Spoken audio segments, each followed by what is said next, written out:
मी कैलास सोनवणे आपले हार्दिक स्वागत करतो। सुरुवातीला पाहूया 24 तासातील ताज्या घडामोडी। धुळे शहर विधानसभा मतदारसंघात होणाऱ्या चौरंगी लढतीमुळे समाजवादी पार्टीचे इर्शाद जागीरदार यांचा विजय निश्चित। प्रेमाची परतफेड करून लाडक्या बहिणी जयकुमार भाऊला विजयी करतील आमदार पंकजा मुंडे यांचा विश्वास। आर्ट ऑफ लिव्हिंग धुळे शाखेच्या रौप्य महोत्सवानिमित्त स्नेहमिलन व सत्संगाचा कार्यक्रम संपन्न। आणि सातारा येथे श्री नवनाथ बाबा यात्रोत्सवानिमित्त विविध सांस्कृतिक व धार्मिक कार्यक्रम संपन्न। आता बातमीपत्र विस्ताराने। धुळे शहर विधानसभा मतदारसंघात चौरंगी लढत होत असून या लढतीत मतांची गोळाबेरीज केली असता माझा विजय निश्चित असल्याचा आत्मविश्वास समाजवादी पार्टीचे उमेदवार इर्शाद जागीरदार यांनी पत्रकार परिषद घेऊन व्यक्त केला आहे। धुळे शहर विधानसभा मतदारसंघात चौरंगी लढत होत असून मतविभाजनामुळे मी 23 तारखेला विजयी होऊन राज्यात उच्च शिक्षित उमेदवार म्हणून निवडून येणारा एकमेव आमदार राहील असा विश्वास समाजवादी पार्टीचे उमेदवार इर्शाद जागीरदार यांनी पत्रकार परिषद घेऊन व्यक्त केला आहे। यावेळी माहिती देताना त्यांनी सांगितले की गेल्या 10 दिवसांपासून आपण शहरात प्रचार करीत असून या काळात आलेले अनुभव आणि धुळेकरांनी आपणास संधी दिल्यानंतर प्रामुख्याने काय करू याची माहिती दिली। ते म्हणाले की विकास कामांमध्ये होणाऱ्या भ्रष्टाचाराला जनता वैतागली आहे, त्यामुळे हा भ्रष्टाचार रोखण्यासाठी विकास कामांमध्ये लोकसहभाग घेतला जाईल। यासाठी जागरूक नागरिकांची कमिटी स्थापन करून ते विकास कामांवर देखरेख ठेवतील। याबरोबरच खास महिलांसाठी धुळ्यात सिंगापूरच्या धर्तीवर वर्ल्ड क्लास बेटी उद्यान उभारण्यात येईल। धुळेकरांच्या मदतीसाठी विशेष हेल्पलाईन क्रमांक जाहीर केला जाईल। आज धुळे शहरात फक्त महिलांसाठी असे चांगले पर्यटन स्थळ उद्यान नाही, त्यामुळे मला शहराचे प्रतिनिधित्व करण्याची संधी मिळाल्यास वर्षभराच्या आतच महिला आणि भगिनींसाठी 5 एकरात सिंगापूरच्या धर्तीवर वर्ल्ड क्लास लेव्हलचे असे गार्डन तयार केले जाईल। त्याला बेटी उद्यान असे नाव असेल। त्यात फक्त महिला आणि मुलींनाच एंट्री राहील। एंट्रीसाठी देखील ID प्रूफ आवश्यक राहील। उद्यानासाठी नाममात्र शुल्क ठेवण्यात येईल, मात्र त्याच्यावर मालकी हक्क धुळेकरांचा राहील। सिंगापूरला असलेले गार्डन पाहण्यासाठी जगभरातून लोक येतात, त्या धर्तीवर हे बेटी गार्डन तयार केले जाईल असेही आश्वासन त्यांनी दिले। मी जे होईल तेच बोलणार, त्याचबरोबर ज्यांनी आपल्याला संधी दिली त्यांना सेवा देणे हे आपले कर्तव्य आहे। म्हणून धुळेकरांनी संधी दिल्यानंतर 1 जानेवारी 2025 रोजी धुळेकरांसाठी हेल्पलाईन क्रमांक जाहीर केला जाईल। यासाठी आमच्या 2 क्विक रिस्पॉन्स टीम तयार असतील, त्यावेळी त्या व्यक्तीपर्यंत पोहोचतील आणि त्याची रुग्णालय शासकीय कार्यालयाबाबत असलेली समस्या सोडवतील। भारतातील सर्वात पहिली संकल्पनाच ठरेल असेही जागीरदार यांनी सांगितले। माझ्या शिक्षणाच्या जोरावर या कल्पना मला सुचल्या असल्याचे त्यांनी स्पष्ट केले। आजपर्यंत भारतात कुठे अशी हेल्पलाईन आमदार खासदारांची नाही, ती पहिली आपली असेल। सर्वात जास्त शिकलेला उमेदवार महाराष्ट्रात मी एकमेव आहे। गेल्या 16 वर्षापासून मला जनतेचे प्रेम मिळते, परंतु एकही गुन्हा माझ्यावर दाखल झालेला नाही। एवढ्या कमी वयात मी जनतेच्या प्रेमामुळे उभा राहिलो। भविष्यात देखील एकही गुन्हा दाखल होणार नाही याची खबरदारी घेऊ असेही त्यांनी सांगितले। किंवा तुमच्यापाशी ते पोहोचवण्यासाठी आजची ही पत्रकार परिषद आपण आयोजित केली। तर याच्यातलं सर्वात प्रथम जे पॉइंट आहे की करप्शनच्या विरोधात आपण लढाई कशी लढणार आहे। तर या करप्शनच्या विरोधात या धुळे शहर विधानसभा मतदारसंघातून लोकांनी मला संधी दिली, तर याच्यात जे पण विकास कामं माझ्याकडून होती त्या विकास कामात पब्लिक पार्टिसिपेशन सिस्टम राहणार आहे। म्हणजे लोकांचं लोकसहभागातून ही विकास कामाची देखरेख केली जाणार आहे। ज्या भागात समजा एखादा रस्ता तयार होत आहे आणि त्या रस्त्याचं कामाची वर्क ऑर्डर आल्यावर त्या ठिकाणचे 10 नागरिक किंवा 15 नागरिकांची कमिटी बनवली जाईल आणि ते कमिटी पशी तिची वर्क ऑर्डर दिली जाईल। त्यांच्या ठेकेदारांची एक बैठक घडवली जाईल। अधिकारी ठेकेदार ही एक कॉमन बैठक होईल आणि ती बैठक झाल्यावर त्याची निगराणी हे सिव्हिक जे लोक असतात, सिव्हिल सोसायटीचे लोक असतात, अशा लोकांच्या माध्यमातून आम्ही त्याच्यावर वॉच ठेवणार। कारण एक माणूस पूर्ण शहरावर वॉच ठेवू शकत नाही। लिकेजेस अनेक ठिकाणी धुळे शहरात हे अनुभवायला आले 10 दिवसात आणि ह्या गोष्टींवर पर्याय आणि उपाय काढण्यासाठी आम्ही हे सिस्टम लागू करत आहे। आणि हे सिस्टम लागू करत असताना आम्हाला सर्व धुळे शहरातले जागरूक नागरिकांची मदत लागणार आहे, ज्याचं मोठ्या प्रमाणावर पर्सेंटेज आहे। कारण 10 दिवस फिरत असताना शहरातले अनेक लोक, हजारोच्या संख्येत मी सांगेन, लोकांनी मला सांगितलं की तुम्ही या शहरातली विकास कामातली चोरी थांबवा, तेव्हाच हे विकास कामं दर्जेदार होतील आणि चांगल्या सुविधा आम्हाला मिळतील। तर या सगळ्या गोष्टींसाठी मी ही उपाययोजना आणलेली आहे. आपल्याला विनंती की ह्याच्याबद्दल आपण आपल्या वृत्तपत्रातून बातमी द्या. तिसरा नंबरचा मुद्दा आहे की आम्ही महिला आणि आमच्या भगिनींसाठी या शहराचं प्रतिनिधित्व केल्याची संधी भेटल्यावर काही महिन्यात, म्हणजे ते आज मी सांगू शकत नाही काही बॉन्ड, पण 1 वर्षाच्या आत आम्ही बेटी उद्यान बनवणार आहे, जे 5 एकरात असेल, मिनिमम 5 एकर. बेटी उद्यान ह्याला अशासाठी नाव दिले की समजा आमच्या एखाद्या भगिनीचा मुलगा पण असला आणि तो 7 वर्षाच्या वर असला तरी त्याला त्या ठिकाणी एंट्री भेटणार नाही. धुळे शहर विधानसभा मतदारसंघाचं त्यांनी वोटर ID किंवा हे दाखवायचं आणि त्या उद्यानात जायचं. बाकीचे पण लोकांना तिथं महिला भगिनींना एंट्री असेल, पण त्यांच्यासाठी काहीतरी फी घेतली जाईल. इथं एक नॉमिनल जे चार्जेस असतील त्याच्यावर मालकी ह्या धुळे शहर विधानसभा मतदारसंघातील लोकांना तिथं आमच्या महिला आणि भगिनींची एकच मागणी राहिली की आमच्यासाठी धुळे शहरात कुठं जायला ठिकाण नाही. तर त्यासाठी आम्ही एक वर्ल्ड क्लास लेवलचं गार्डन बाय बे, जसं सिंगापूरला आहे, जगातून लोक ते गार्डन बघायला येतात. तुम्ही घेऊन घ्या नाव गार्डन बाय बे. तर नियर अबाउट त्या धर्तीवर तो, तर त्यांनी काही ठिकाणी क्लायमेट कंट्रोल केलंय, ते केलंय, त्यामुळे ते वर्ल्ड पूर्ण येऊ शकत, एवढं आपण खर्च नाही करू शकत, पण नियर अबाउट त्याच्या धर्तीवर आपण बोलू. कारण मी जे पण आश्वासन देतो ते खरे आश्वासन देतो. फेकम फाक हे करत नाही. आफ्रिका इथं उभं करून मोठी सफारी करणार नाही, अशी काही बोलणार नाही. जे होणार तेच बोलणार, और जो बोलते वो करके बताते. आजपर्यंतचा आमचा इतिहास आहे आणि ती आमची टॅगलाईन. आम्ही काम करत आलो आहे, काम करत राहू, जे बोलतोय तेच करत राहू. ही मी तुम्हाला मी आपल्या समोर मांडतोय की 1 जानेवारी 2025ला जसे आम्ही आमदार झालो, तर 1 जानेवारी ते 10 जानेवारी 2025 मध्ये धुळे शहराची एक हेल्पलाईन डिक्लेअर केली जाईल, 1 नंबर डिक्लेअर केला जाईल. कारण वोटर पण हा आपल्या कस्टमर सर्व्हिसच्या अखत्यारीखाली आणायला पाहिजे. वोटरनी आपल्याला वोट दिले तर आपण त्यांना चांगले सर्व्हिसेस द्यायला पाहिजे, असा मानणारा मी एक राजकीय कार्यकर्ता आहे. राजकीय म्हणण्यापेक्षा जास्त माझा कल सामाजिक कामाकडे असतो. परंतु लोकांच्या जीवनात बदल आणण्यासाठी राजकारण कुठंतरी एक महत्वाचा घटक आहे. त्यामुळे राजकारणाकडे आम्ही आमचं झुकाव ठेवले आणि लाडक्या बहिणी प्रेमाची परतफेड करून माझ्या जयकुमार भाऊला विजय करतील असा विश्वास आमदार पंकजा मुंडे यांनी शिंदखेडा येथे आमदार जयकुमार रावल यांच्या प्रचारार्थ आयोजित जाहीर सभेत व्यक्त केले.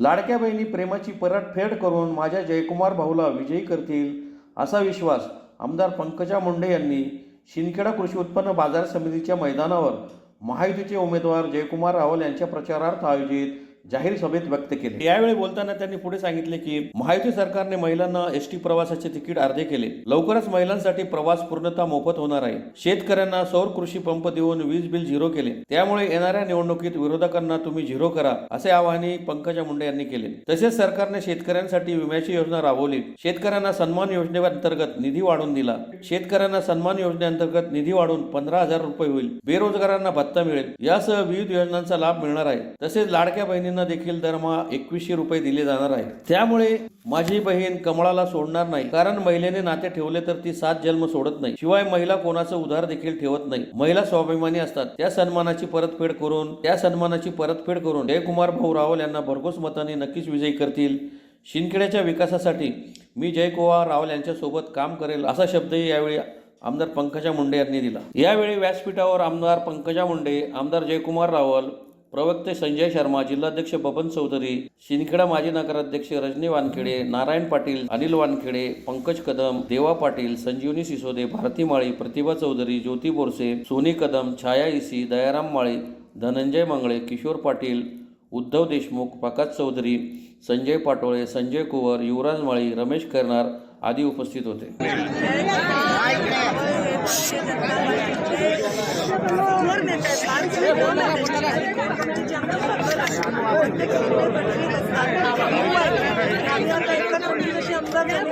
एकत्र काम करतोय आणि त्यांच्या विजयासाठी ते लेट होणार आहे खरं. त्यांच्या विजयासाठी आपण आपला सभागृह हातभार लावू. काय सांगाल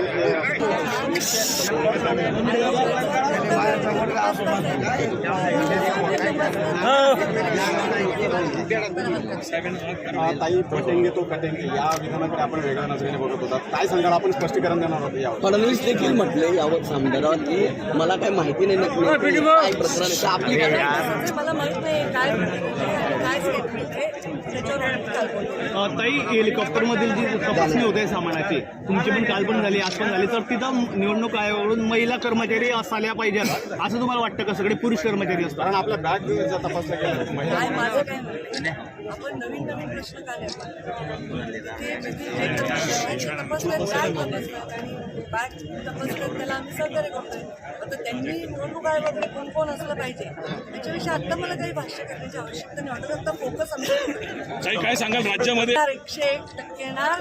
Jaykumar Ravan art of living Dhule शाखेच्या रौप्य महोत्सवानिमित्त धुळे शहरातील पांढरा नदी किनारील अग्रवाल विश्राम भवन येथे स्नेह मिलन व सत्संगाचा कार्यक्रम गुरुवारी मोठ्या उत्साहात संपन्न झाला. आर्ट ऑफ लिव्हिंग धुळे शाखेच्या रौप्य महोत्सवानिमित्त धुळे शहरातील पांझरा नदी किनारील अग्रवाल विश्राम भवन येथे स्नेहमिलन व सत्संगाच्या कार्यक्रमाचे गुरुवारी आयोजन करण्यात आले होते. आर्ट ऑफ लिव्हिंग धुळे शाखेला 25 वर्ष पूर्ण झाल्याने रौप्य महोत्सवी कार्यक्रम मोठ्या उत्साहात संपन्न झाला. यावेळी भजन संध्याचे हे आयोजन करण्यात आले होते. गेल्या 25 वर्षापासून धुळे शहरात आर्ट ऑफ लिव्हिंगचे कार्य केले जात असून आर्ट ऑफ लिव्हिंग क्लासेस घेऊन जनसामान्यांना याचा चांगलाच फायदा होत आहे. आर्ट ऑफ लिव्हिंग मध्ये 40 टीचर आहेत, लाखांच्या आसपास साधक आहेत. हजारो जनतेचे जीवनात परिवर्तन यामुळे घडले आहे. शारीरिक, मानसिक, आध्यात्मिक उन्नती करण्याकडे प्रोत्साहित केले जात आहे. संपूर्ण देशात आर्ट ऑफ लिव्हिंग संस्था कार्यरत आहेत. जगभरात आर्ट ऑफ लिव्हिंग संस्थेला सुमारे 50 करोड पर्यंत जनता जोडली गेली आहे. यावेळी धुळे जिल्ह्याचे प्रमुख ममता गिंदोडिया, माजी महापौर प्रतिभा चौधरी, वैशाली शिरसाट, शिवाजी चौधरी,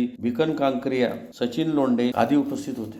व्यक्ति विकास केंद्र बेंगलोर धुलिया शाखा की ओर से 25वें वर्ष निमित्त आयोजित सिल्वर जुबली महोत्सव व स्नेह मिलन इस दिव्य भजन संध्या में हम आपका हार्दिक स्वागत करते हैं। पिछले 25 वर्षों से धुलिया की आर्ट ऑफ लिविंग संस्था यहाँ पर कार्यरत है। तकरीबन इसमें 40 टीचर हैं और हज़ारों कार्यकर्ता हैं और लाखों के आसपास इसके साधक हैं, जिन्होंने साधना, सेवा और सत्संग के द्वारा हजारों लोगों के जीवन में परिवर्तन किया है और उनको शारीरिक, मानसिक, सामाजिक, आध्यात्मिक उन्नति व कल्याण की ओर अग्रसर किया है। आर्ट ऑफ लिविंग संस्था ये बेंगलोर की संस्था है और पूरे विश्व भर में 180 देशों में संस्था कार्यरत है और 50 करोड़ से ज़्यादा लोग इस संस्था के द्वारा लाभान्वित हुए हैं। तो जैसा कि मानव कल्याण या वासुदेव कुटुंबकम इस मोटो को सामने रखते हुए ये संस्था कार्यरत रहती है, तो वैसा ही एक मौका हम सबको वापस आया है। वो है मतदान अभियान जागृति और 100% मतदान यानी 100% मतदान होना चाहिए इस विषय में। आज का जो ये दिव्य सत्संग है उसका आयोजन के 2 ही कारण है। एक कारण है कि आज इस धुलिया शाखा को 25 साल हो गए हैं और दूसरा है कि अभी जो परिस्थिति चल रही है यानी चुनाव का माहौल है, तो चुनाव के बारे में, मतदान के बारे में लोगों को जन जागृति करने के लिए हम सब ने इस सत्संग का आयोजन किया है। तो सभी से आर्ट ऑफ लिविंग परिवार की ओर से मैं विनती करती हूँ कि सभी लोग ने अपना 100% मतदान देना है और हिंदू सनातन धर्म इसकी रक्षा करना है। धन्यवाद। जय गुरु।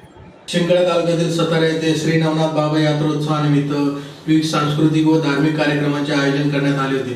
शुक्रवारी कुस्त्यांच्या दंगलीचे आयोजन करण्यात आले होते. शिंदखेडा तालुक्यातील सतारा येथे श्री नवनाथ बाबा यात्रोत्सवानिमित्त विविध सांस्कृतिक धार्मिक कार्यक्रमांचे आयोजन करण्यात आले होते. गेल्या 15 वर्षापासून सतारा येथे श्री नवनाथ बाबा यात्रोत्सवाचे आयोजन करण्यात येत आहे. गुरुवारी रथपूजन करून रथ मिरवणूक काढण्यात आली. शुक्रवारी भव्य अशा कुस्त्यांच्या दंगलीचे आयोजन करण्यात आले होते. कुस्त्यांच्या दंगलीमध्ये धुळे जिल्ह्यासह जळगाव, नंदुरबार तसेच मुंबई पुणे येथून आलेले मल्ल सहभागी झाले होते. ग्रामस्थांतर्फे विजयी मल्लांना बक्षीसही देण्यात आली. यात्रोत्सवानिमित्त गावात विविध प्रकारची दुकाने थाटण्यात आली होती. यावेळी सरपंच अशोक कुवर, गोरख तात्या, पोलीस पाटील संजय सोनवणे, तंटामुक्त अध्यक्ष आनंद सिंग आप्पा, किशोर गिरासे, देवा गिरासे, भाऊसाहेब गिरासे, सुनील राजपूत, महाराणा प्रताप मित्र मंडळाचे कार्यकर्ते, वीर एकलव्य मित्र मंडळाचे कार्यकर्ते तसेच ग्रामस्थ मोठ्या संख्येने उपस्थित होते. अलाहाबादाप्रमाणे सातारा येथे नवनाथ महाराजांच्या यात्रेचा उत्सव असतो.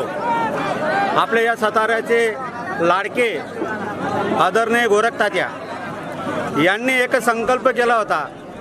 त्यांच्या मातोश्री ज्या वेळेस सरपंच झाल्या त्यावेळेस त्याने एक संपर्क केला आणि आपल्या नवनाथ बाबाला साकडं घालं की मी नेहमीप्रमाणे दरवर्षी या साताऱ्यामध्ये तुमची यात्रा मोठ्या उत्साहाने आणि मोठ्या याने साजरा करेल. त्याच परंपरेला साधून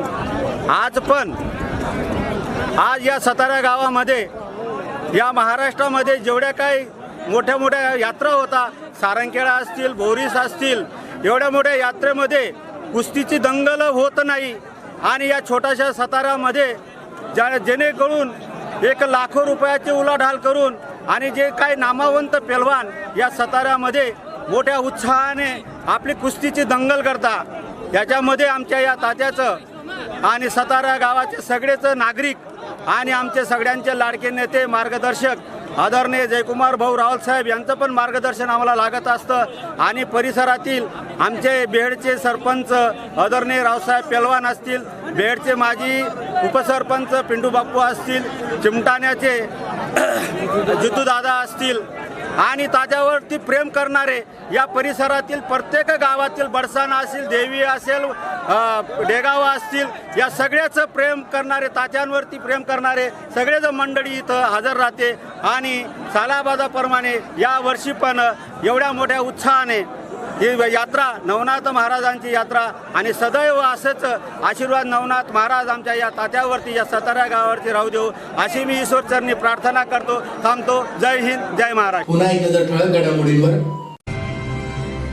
धुळे शहर विधानसभा मतदारसंघात होणाऱ्या चौरंगी लढतीमुळे समाजवादी पार्टीचे इर्शाद जागीरदार यांचा विजय निश्चित. प्रेमाची परतफेड करून लाडक्या बहिणी जयकुमार भाऊला विजयी करतील आमदार पंकजा मुंडे यांचा विश्वास. आर्ट ऑफ लिव्हिंग धुळे शाखेच्या रौप्य महोत्सवानिमित्त स्नेहमिलन व सत्संगाचा कार्यक्रम संपन्न. आणि सातारा येथे श्री नवनाथ बाबा यात्रोत्सवानिमित्त विविध सांस्कृतिक व धार्मिक कार्यक्रम संपन्न. याचबरोबर श्रीराम टाइम न्यूजचे बातमीपत्र संपले. दिवसभरातील ताज्या घडामोडींसाठी पाहत राहा श्रीराम टाइम न्यूज. भेटूया पुढील प्रसारणात. तोपर्यंत नमस्कार.